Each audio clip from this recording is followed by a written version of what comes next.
Hello and welcome to B&B class. Under economics module, today we are going to discuss the third part of revealed preference theory, whereby we will learn how to construct an indifference curve using the revealed preference theory or revealed preference hypothesis.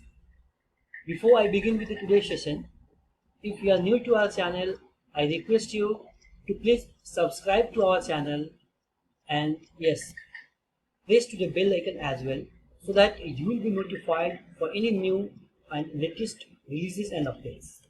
So let's begin. Revealed preference theory by Paul A. Samuelson.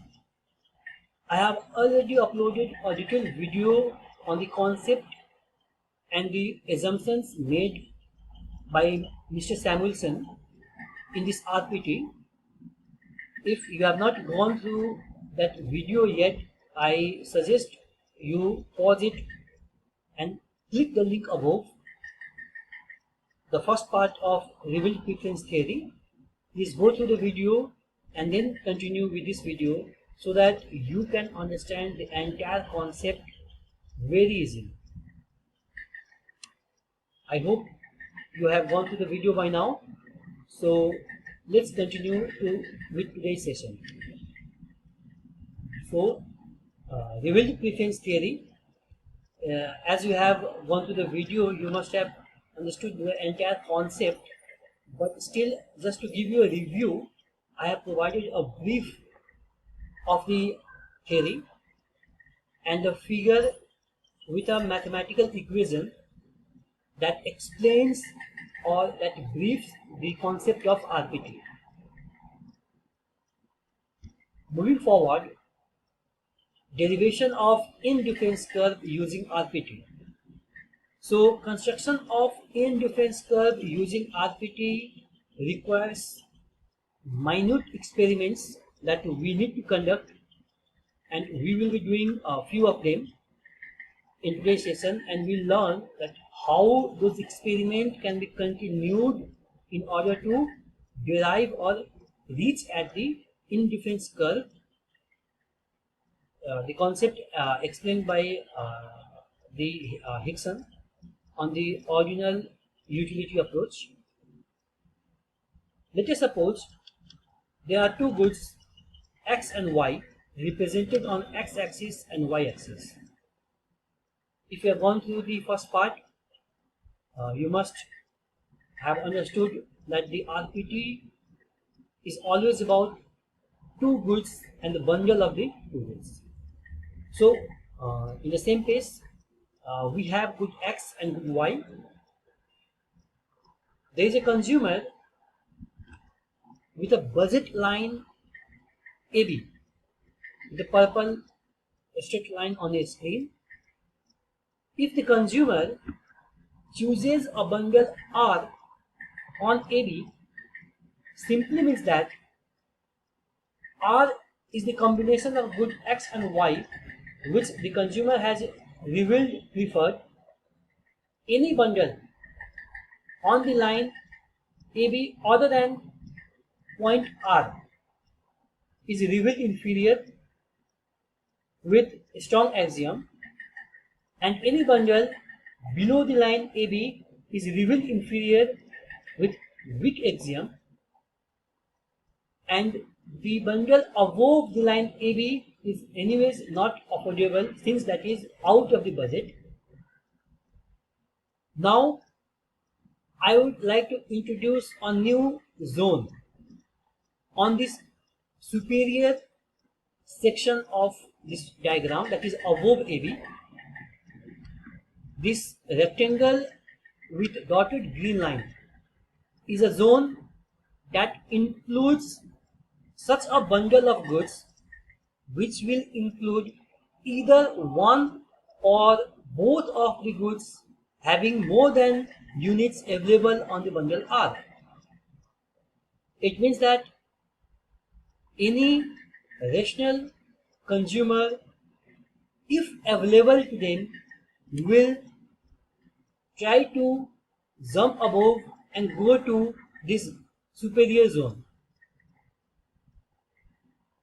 From here we get a conclusion that the consumer will prefer superior zone to bundle R and R to any other that lies on the triangle AOB. Now these two sections at the upper zone of ignorance and lower zone of ignorance is the area about which we have no information that what or how a consumer is going to react for this area, and that is where the indifference curve actually lies. Since we have no idea or no information on this, we will simply try to reduce the area. Just for your focus, I have highlighted those areas with a blue color. Now we will be reducing the area of zone of ignorance. We'll start with the lower zone of ignorance first. Now, in order to reduce this area of lower zone of ignorance, or to grab information on the lower zone of ignorance, let us, so as I was saying, in order to reduce this area of lower zone of ignorance, let us suppose the price of goods X or Y had changed, such that the consumer is provided with a new budget line CD because of the change in the real income of the consumer. Now, if T is a point of intersection with the initial budget line AB and CD, I would like to recall a few assumptions of revealed preference theory and make some conclusions here, so that we can gradually reduce the lower zone of ignorance.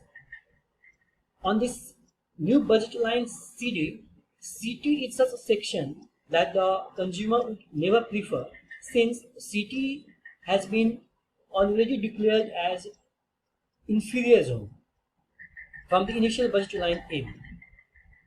T could be a point or a bundle that the consumer will prefer. On the other hand, TD will also be a section that the consumer would prefer, since it will be a little superior than the initial budget line AB with a section TD. So we can conclude that with the new budget line CD, the consumer will either prefer bundle T or any other bundle on the section TD. This way, we have reduced the area of lower zone of ignorance by triangle TBD. This way, we will decrease the area of lower zone of ignorance, and slowly we are going to construct the indifference curve. Now, let us look at the upper zone of ignorance. In order to reduce this zone of ignorance, or this section of zone of ignorance, we introduce a new budget line EF with a similar cause that there is change in the price of the commodity X or Y. Now again, the consumer will try to move on the upper zone of the initial, or the upper section of the initial AB line, since that will be the section where the bundle will be superior. And if a consumer will prefer a bundle S on the new budget line EF, the new super zone 2 with red dotted line rectangle will be formed, reducing the upper zone of ignorance with area of the new triangle EAS and super zone or superior zone 2. Now we have only these three area as a zone of ignorance, and definitely these are the three area, where the indifference curve will lie. If we continue to do the same experiment and go on reducing the lower zone of ignorance and upper zone of ignorance, we will get few points within the zone of ignorance such that will be convex to origin and downward sloping from the left to right, something like this, that I have shown in the green color, and that is what we call indifference curve. So this way we can construct an indifference curve using the concept of RPT, or with the help of RPT theory developed by Paul A. Samuelson, which verifies the properties of IC, that is convex to origin and downward sloping from left to right, providing same level of utility or satisfaction to the consumer. So this was for today, and this concludes the section of revealed preference theory. Thank you for being with us. If you like the video, please share with your friends and relatives, and please also provide us comment in the comment section for improvement.